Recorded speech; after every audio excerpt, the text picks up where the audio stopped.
from Extrasolar, but then don't think, wow, this is amazing graphics, because all you get is a screenshot. We only render one image every 6 hours, so it's a pretty unusual game.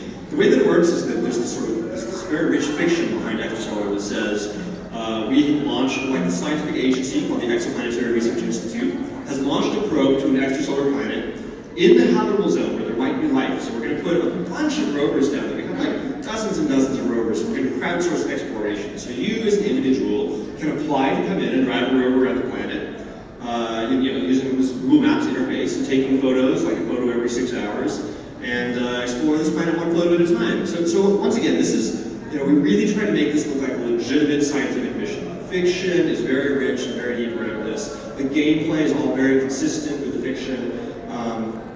And yet, it is surprising to me that this is the first question that I get asked when I pitch this audience. How do the rovers kill each other? And this just blows my mind. I mean, what do they think NASA is doing out there? So, I kept getting this question over and over, and I finally started to think about, where is this coming from?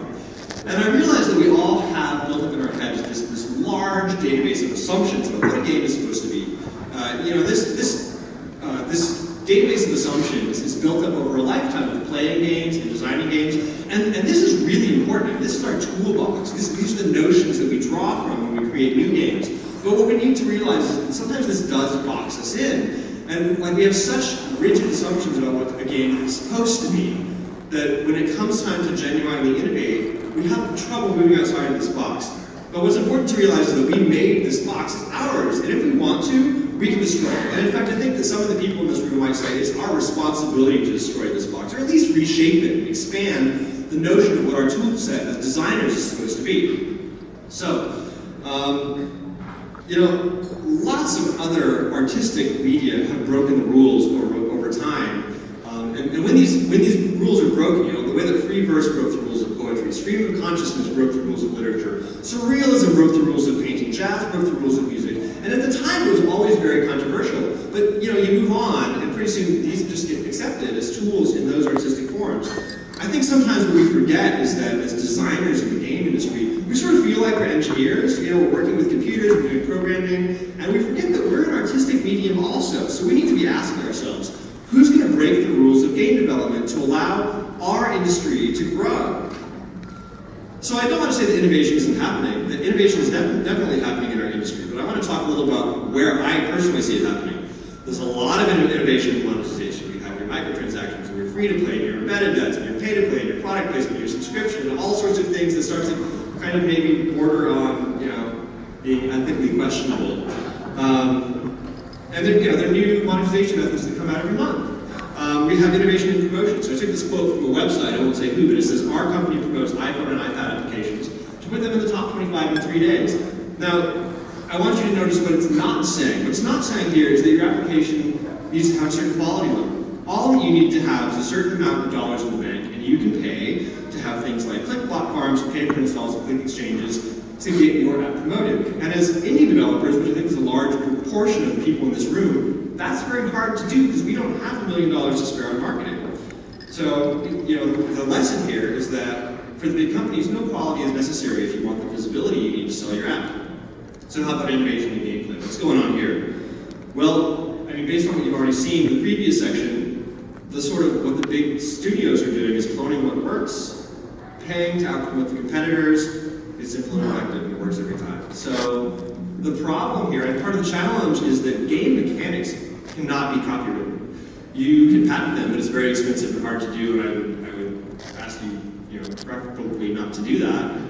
You can certainly copyright other things, but the mechanics, it is legal to clone these things and just put out a similar game. So indies are stuck in this catch-22. We innovate and we get cloned. We fail to innovate and we just blend in with everybody else. So, this is our indie first world problem. What's the indie to do? There's good news, though.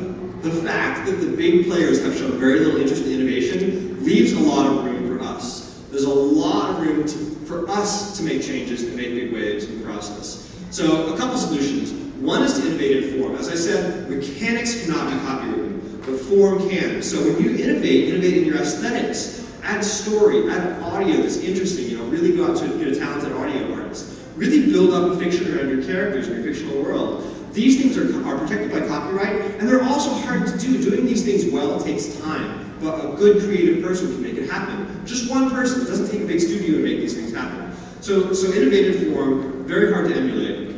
Solution number 2, go crazy. I love this quote from computing pioneer Howard A. from Harvard Mark I Computer. He said, "Don't worry about people stealing your good ideas. If your ideas are any good, you'll have to ram them down people's throats." And there's a lot of truth to this.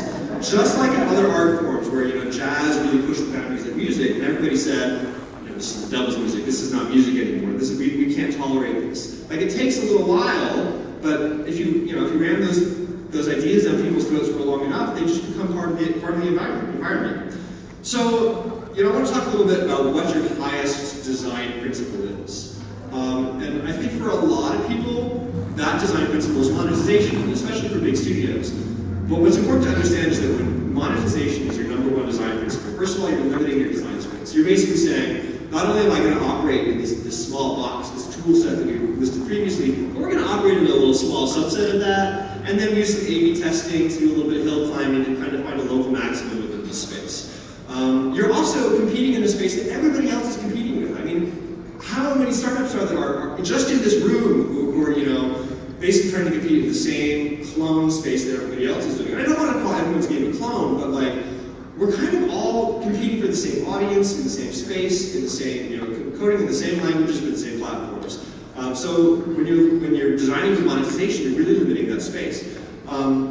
The other thing is that clones tend to win out in this space with advertising. So unless you have $1 million to spare, it's going to be really hard to compete in that space. And finally, it's just an unsatisfying design process. Like when your design process is sort of take this other thing, clone it, and try to make it a little bit better, it's just not very, very satisfying. So let's instead focus on our highest design principle, just creating a great player experience. It doesn't have to be an innovative experience, but just a great player experience. So just by focusing on that, you're leaving yourself a lot more room for innovation. You also end up with a much more passionate team about the product you're producing because you have something that you really believe in, something with a lot more space to maneuver, and this ultimately results in a better product. Keep in mind also that we're driven by a market of first movers. It's like Minecraft was the first game out there to really do something unique in its particular area, and a lot of clones have attempted to come in since then, but Minecraft is that first mover. It's basically the one making all the money. So monetization, of course, still matters. Your A/B testing and your, all your little tips and tricks for marketing, those are still extremely important. Just don't make them your number one design criteria.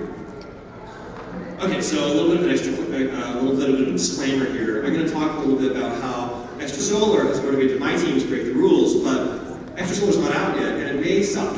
So, don't take all these rules and apply them exactly to a T, and then, a year later be like, as it turns out, your game sucked, and now mine does too. So, what's important though is that my team is having a really fun time working on this game, and we think that it's very promising. So a little bit of the inspiration behind Extrasolar. I am a graphics guy, so graphics is kind of the thing that I really want to work with. I really wanted to bring super high quality imagery to the web, but to do that, I was like, well, I really need to have a GPU in the cloud to make that happen. And I can't afford to stream frame by frame real time like OnLive does. I can't afford to host basically one GPU in the cloud for every customer that I have. So what are we going to do? And the idea that came out of this was rover-based planetary exploration, where we can take 10 or 20 seconds to render one frame in the cloud. We have to have a renderer that works on one piece of hardware. It doesn't have to be optimized. So a little tiny indie team can potentially do that. So that's kind of where I'm coming from here. So I'm going to talk a little about why we're breaking the rules of social games. And I'll explain a little later why I'm using social games as kind of a framework here. But when I do say we're breaking the rules of social games, I wanted to say that these rules do exist for good reasons. So we need to break them for good reasons. What's important is that we don't just apply the rules of social games blindly. We consider why those rules exist, and then decide if they should really be applied to our game. So I'm going to go through 5 different rules here. I mean, kind of quote-unquote rules, things that the industry talks about a lot, and talk about why I'm breaking these rules. So number one, one of the things you hear a lot about is making super social. The reason this rule exists is because social equals viral. And in an environment where word of mouth by Facebook is what is really driving these games, Viral really matters. Like, if you want to get out to a big audience, this is what you can do without spending a lot of money. But why we're breaking this rule, for this particular game, like, you come in, it's not, on the surface, this game is about exploration, but things go very strange from the very beginning. And pretty soon you find yourself at the center of a conspiracy theory. Not you as an avatar, but you as you. Like, you feel like you personally are the central character in this game. And this is what's really special about the game. Like, when we really designed, we realized that this was the hidden gem. And when we started adding social, where you can do things like tweet, like, I'm blackmailing the government, or something like that, it just broke everything. The fiction just completely fell down.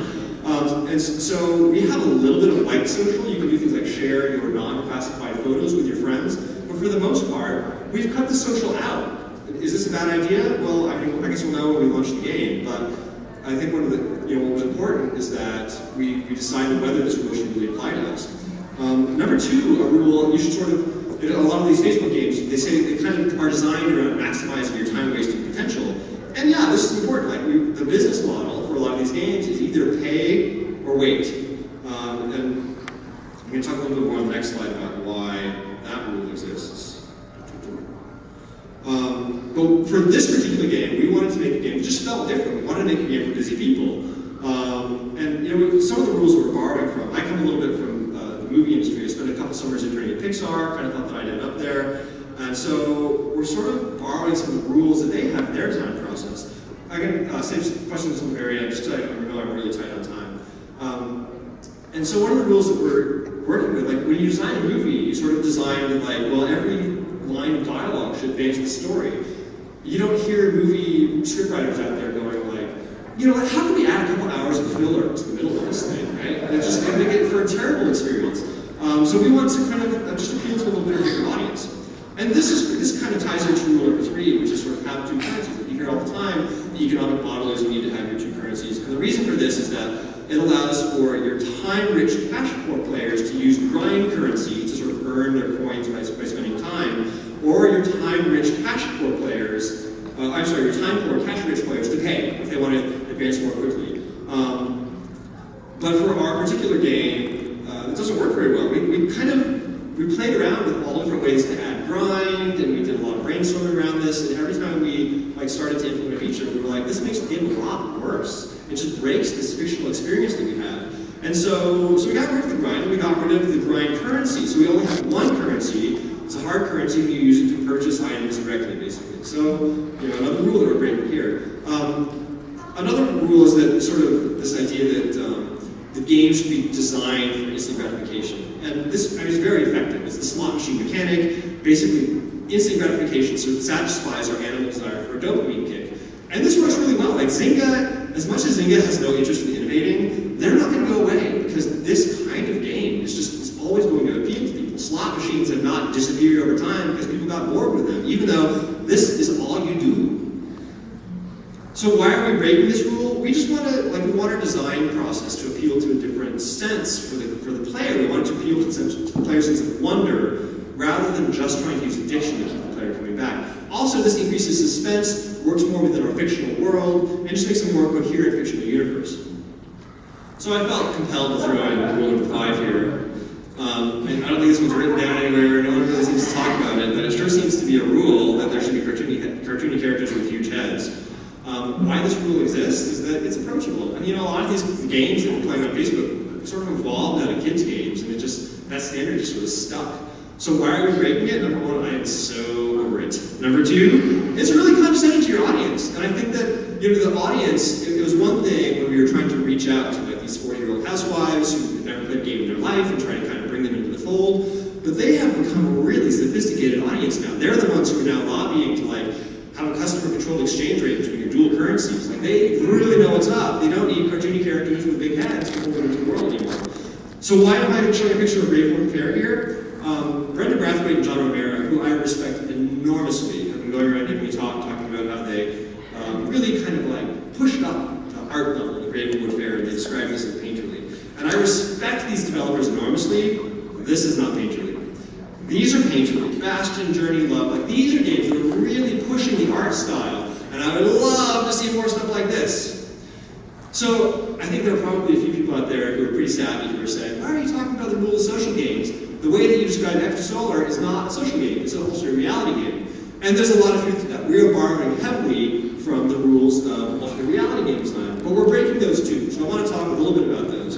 The way that, like, so there are things that we like about alternate reality games, and this will, for those of you who aren't particularly familiar with the R genre, this will get a little bit into that. Alternate reality games, they tend to blur the line between fantasy and reality. They operate in real time, which is something different from us. So basically, like, you have these puzzles that are solved by an enormous group of people. The game starts on one day, you have a small audience, and that audience ramps up, the difficulty of the puzzles ramps up, and everyone works together to solve these puzzles over time. It's a really compelling experience. It's real time, it tends to take place in transmedia, so there's a lot of videos, there's voicemail messages, like, it may take place in real space. Maybe calls with your telephone are involved, text messages, and all this stuff is really cool because it's so immersive. But ARGs also have a lot of flaws, and so some of the things we're breaking in the rules of ARG design are that we've taken, well, I mean, one of the things about ARGs is they're very hard to monetize because of this way that they happen in real time. In general, when they've been done in the past, they tend to be done as a sort of an advertising campaign that sort of pays to just get people's attention. They don't need to be sort of profit-focused in and of themselves. So by making Extrasolar single player, we basically allow it to be replayable, which is kind of nice. And also you can start from the beginning of the game at any time and not have to worry about having your group together to solve the game. So you play at your own pace. So we're hoping that breaking those sort of general rules of ARG design allows us to do something ARG-like and get that cool immersive experience without having, well, and also being able to monetize the process. So, just a few other assumptions that didn't really fit into the rules, things that we're violating. One, as I mentioned before, usually you play as an avatar, and in Extrasolar you play as yourself, so that's a little bit unusual. Also, usually there's a very clear delineation of where the game universe begins and ends. And in Extrasolar, because it takes place over the web, voicemail messages, video messages, and emails, that line is a little bit blurred. Other things, some people think that when we design, we should really design around fun as an emotion. And we're like, this is so ingrained in us as game developers that we sort of forget that, like, other art forms don't just target fun. And some of the emotions that we're trying to get at are things like fear and suspense and anxiety, just because they're unusual and they're hard to achieve. I know that this seems weird, but using these emotions as design criteria has allowed us to kind of just try to push the space a little bit. It's like when if somebody were to say, oh, I watched Schindler's List and it was terrible because it was just not fun. You would say, you're an uncultured swine. But, we sort of forget, like, movies don't have to be, have fun as their core criteria, and games don't either. So, and I'll mention something a little bit later that have already done a great job of violating that. So we touched on that. So other game tropes that we're kind of getting away from are death, competition, score, winning and losing. Those are important aspects of your toolbox, but feel free to leave them behind sometimes.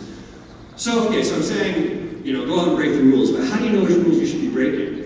And there's a kind of a process to that, and that process is basically iterative design. So it's okay to start with the rules, start with the things that people, like the collective wisdom of this community has learned about how to design a game, how to get your players and keep them coming back. But then iterate on that process and see what's really, like, get to that core of what's special about your game. So with our original design for Extrasolar, it was very social. We focused on exploration and sharing, and there was really very little story. But the more we sort of played around with it, we got a prototype out, we realized that that story was really what made this game cool. So we focused on that, and exploration kind of became just a tool for advancing that plot. One of the ways that you need to do this with iterative design is that you really need to get a playable prototype as soon as possible. It can be completely ugly. In fact, ugly is good, because when you put that ugly prototype out to testers, my experience is that they focus on the gameplay. They focus on, like, the big picture. Whereas if you put a polished prototype out, they're like, can you shift this a couple pixels to the right or a couple pixels to the left? And they focus on the polish rather than the big picture. So it's okay to have that quick and dirty prototype. Also, oftentimes you spend a lot of time and energy coding and doing art for things that turn out to be bad ideas, and we need to be willing to throw those away in order to advance the whole design process. So this is kind of a little bit of the inverse of the list that I just had, some of the common design pitfalls that we oftentimes spend a lot of time working on an engine and then just kind of throw in the gameplay at the very last second. And I'll talk a little bit more about that later when I get into my experiences with Pixar. Don't get entrenched on your first idea. It's okay to throw it out. And don't forget to test on your noobs. Bring in. Sometimes all we do is test on our own teams, and we're all experts at what this game is and how to play it. And we have these assumptions that we've built up in our heads that a new player won't have. So it's important to test on them. And also, learn from more mature industries. Like as a art form, game development, we're really young. So learn from more mature industries. Now, I mentioned that I spent a little time at Pixar, so I want to go, this doesn't quite fit into this talk, but I feel like these are such gems of wisdom that I learned at Pixar that I feel like I want to go over them here. Lesson number one from Pixar is the Toy Story lesson. Pixar came in as this young kind of startup, and they had this new technology, and they were focusing on making the world's first full feature-length film that was entirely digital. And when Disney got hold of the story, they said, don't render another frame until you get the story right, because, well, a few people may come to see this just because it's a digital film. You really need to have the story right for people to keep coming back. And so the lesson from that was that a great experience takes more than just great technology. And this is going back to the idea of don't spend all your time just working on your engine, but not the gameplay. You need to have other things more than just like a hook, something just a new art form isn't enough. Just a new mechanic isn't enough. You need to have great gameplay too. Lesson number two from Pixar was what I call the Incredibles lesson. And I remember, this was just around the time that I was leaving Pixar, and some of the writers on Pixar, on the Incredibles were saying, I love this movie because people will come to see it because it's about superheroes, but they'll love it because it's about family, and that's something they can relate to. And so my lesson for that was, what attracts an audience is not necessarily what keeps an audience. And for Extra Solar, the way that works out is that I think what's going to bring people to the game is about space exploration, but what's going to keep them coming back to the game is that they form these very personal relationships with these virtual characters that they're interacting with. Lesson number three from Pixar is what I call the Up lesson, which is, for me, I'm about 5 minutes into the movie Up. Has anyone not seen it yet? I'm about 5 minutes into the movie Up, and there have been about 2 lines of dialogue. The main character hasn't spoken at all, and I'm bawling my eyes out. And it's amazing. I think what I learned from this is that immersion means more than the time that you invest in the story. I think in the game industry, sometimes we claim that immersion just means spending a lot of time in a game. But you never hear anybody say like, oh my god, I was at the D&B for 2 hours this morning and it was so immersive. Right? So my claim is that immersion is an emotional connection to an experience that engages your mind. And so just think about that when we're sort of designing our immersive games. So go forth and innovate, right? Okay, I can give that as my little call out, but it's a little harder to actually do that. So I'm going to give you some sort of practical rules to how we can go out and sort of do exercises to actually try to improve our innovation in our games. Number one, and this is so easy, actionable lesson, leave your phone at home. Think about how many brilliant ideas you had in the shower versus how many of your brilliant ideas you have while sitting in front of the computer. And then think about how much time you spend in the shower every day versus how much time you spend in front of the computer, right? Why is this? Why do our brilliant ideas come from our unstructured time? Well, that innovation happens because we give our mind permission to wander. We don't feel the need to consume all the time. And when we take our portable devices with us, every time we go out and we're like tweeting at the crosswalk, we're turning our unstructured time into content consumption time. And I think that this is really costing us something. Make time in your day when your mind just has the freedom to wander. All right, exercise number 2. To unconstrain your thinking, think with constraints. I know this sounds really counterintuitive. To unconstrain your thinking, think with constraints. This took me a long time to learn. Apparently, as it turns out, people in the art community, they've known this for a long time. So I'm going to pretend that you guys didn't know this already and relate to you. Most of you probably already knew this. An easy way to do this, especially if you've been to a game jam, you know that taking those, if I just put out a call to a room and say, hey, give me 100 different games, I end up with 100 different first-person, or 100 different platformers, and they all look the same. But if I say, give me a game about skinning a banana with an otter, then I get 100 completely different games that I could never have imagined. So the way that you can kind of apply this lesson just as a thought process is to start with an assumption that we sort of have about the game industry, and then turn it on its head and see what you get out of it. So consider an assumption like this, where you see in the console industry, every generation of consoles has more and more buttons. So what if we take this assumption and say, let's just have one button? And what kind of games can you get out of that? You can get something like Cannonball or Far Away. You know, there's a one-button challenge that took place at GDC a few years ago, and there were just hundreds of absolutely amazing games that come out of that. And no two of those games were even similar. So that was just like a really cool constraint to work with. How about a constraint from physics, like time moves forward? Well, what happens when you get rid of that? Maybe something like retrograde or braid. How about something like space is contiguous? You know, you might get something like Portal or Where is My Heart? You know, this is a great example of these two games are like completely different, and yet you can imagine them both coming from the same constraint of make a game where space is discontinuous. You know, I mentioned previously that sometimes we think that the key emotion has to be fun, but there are some amazing games out there like Dear Esther or Amnesia where the key emotion is definitely not fun. And you know, you might think, if you don't know Dear Esther, like you might think from this picture that it's a horror, but it's not. It's kind of just like an experiential game where you just kind of explore a world and sort of explore a story non-linearly. So it's very unusual. How about a really core assumption about video games that there has to be a screen? Well, you know, if you get rid of that, you get something like Johann Sebastian Joust. And you know, with a game like this, is this even a video game? You know, I don't know. Does this belong in our industry? I don't know, but I'm certainly proud to have it. And what's important is that, you know, this kind of game completely changed our notions about what a game can be. So when you're doing your design process, I want you to think about what your constraints are. Think about what your shortcomings are and how you can use those to your strengths and work around them to your advantage. And of course, you know, look at what your strengths are and your unusual background. Like, what do you bring to the picture that another game developer might not have? And this brings me to exercise 3, which is so simple, which is just be inspired.